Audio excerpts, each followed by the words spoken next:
It's so good to see you, and so good to see you looking so well. What an absolute nightmare.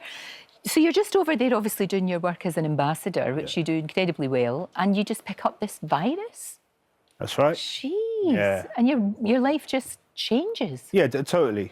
I think when you do something for 20 years and you enjoy it and then you still keep yourself fit and then something like that happens, it's very, very difficult to comprehend it.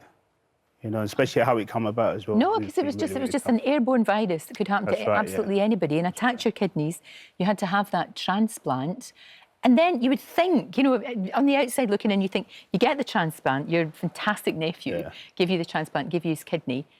Fantastic, everything's great. But actually, no, that's when it all started to get really tough. I think that was the toughest part of it. I think not actually understanding what you're going to go through. Yeah. You know, after falling ill, first and foremost, you try and comprehend that as well and understand what you're going through. Then, you know, you have the transplant and think, oh, you know, you're going to feel so much better, which you do.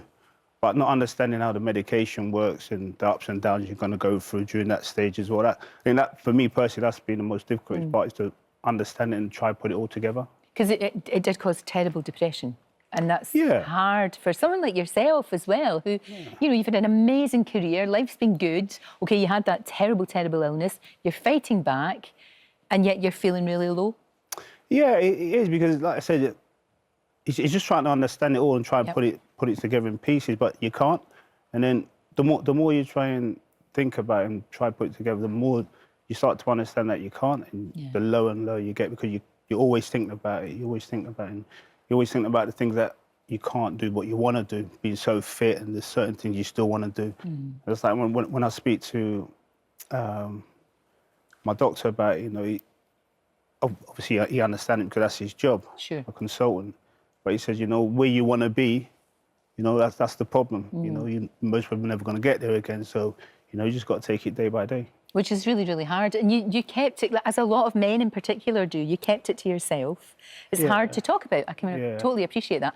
But it was when David Beckham said he wanted you to come to do a charity match, I believe.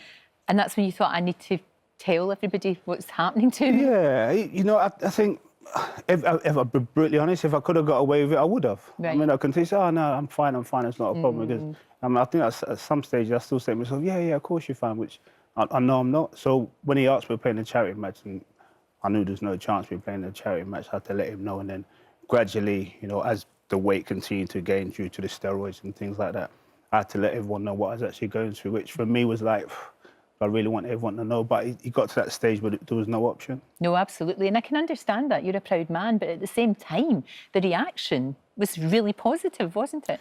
Yeah, he's been absolutely brilliant. I think, well, you just keep saying that. As men, we think to ourselves, oh, no, you can't say this, you can't say that. And once I got to that stage, it's like, you know, you got to do it, I mean, because I'm proud but stubborn at the same time. You know, so trying to get over the stubbornness was my problem, because accepting things for me is difficult. Most men accepting things are difficult. So when I did do it, it was a relief, because ultimately it's not a case of just thinking about myself and, you know, trying to understand myself. Is everyone surrounded with me, i.e. my family, my mum, my dad, my kids and whatever. It's about understanding all those things as well. And it was hard for them. It was really hard for them to see you go through that. First of all, to go through the physical aspects of it, you know, getting the transplant and everything, and then to see you feeling so bad, you know, almost on the verge of suicide, just feeling so terrible about it. That's been hard for them, hasn't it? It's been hard for everyone. It's been really, really hard. I think it's understanding as well, because you get to that stage where if you're surrounded by people who don't understand it, and, you know, that becomes difficult. But trying to explain to them how you actually feel is difficult, because some days you don't know why you feel that way. You know, and if they can't understand that, it's like that becomes an argument, that becomes a problem. Of course. You know, so yeah, I think those parts of going through what I've gone through, it's been really, really difficult. It's like understanding. I think once you surround yourself with people who understand it and prepared to understand it with you, it becomes a lot easier. And have you managed to get help, counselling, or I think that's been really, really good. As I slowly start to open up about the whole situation.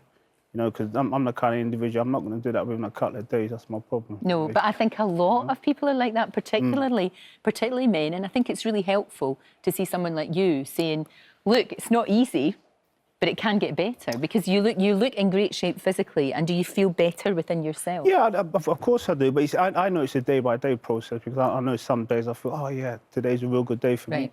And then whatever tomorrow brings, I just don't know. So it's one of those ones. So like I said, it's understanding what I'm actually going through. But the good thing is I'm not the only one going through this.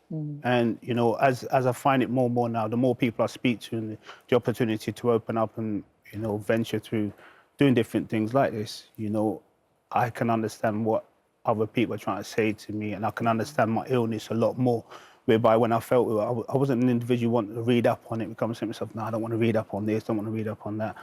You know, there's no like small print in what you're going to go through. Yeah. So when it does happen, you know, if I'm not expecting what's going to happen, that became really difficult as well. You know, like I said, the medication and, you know, what the medication can do with the side effects and things like that, that became real difficult as well. I'm so glad that you got help, and I'm so glad that you're in a really good place now. And thank you for talking to us about it, because the more people like you that talk about struggles they're having with mental health, no matter what they may be, the better for everybody. For sure. Absolutely, because there'll be a lot of people watching who'll think they're on their own, and they're not. No, far from it. They're not. So we'll put lots of information on our website, and thank you so much for coming in. Thank you for having me. Really appreciate it. No problem. Thank you. Thank you.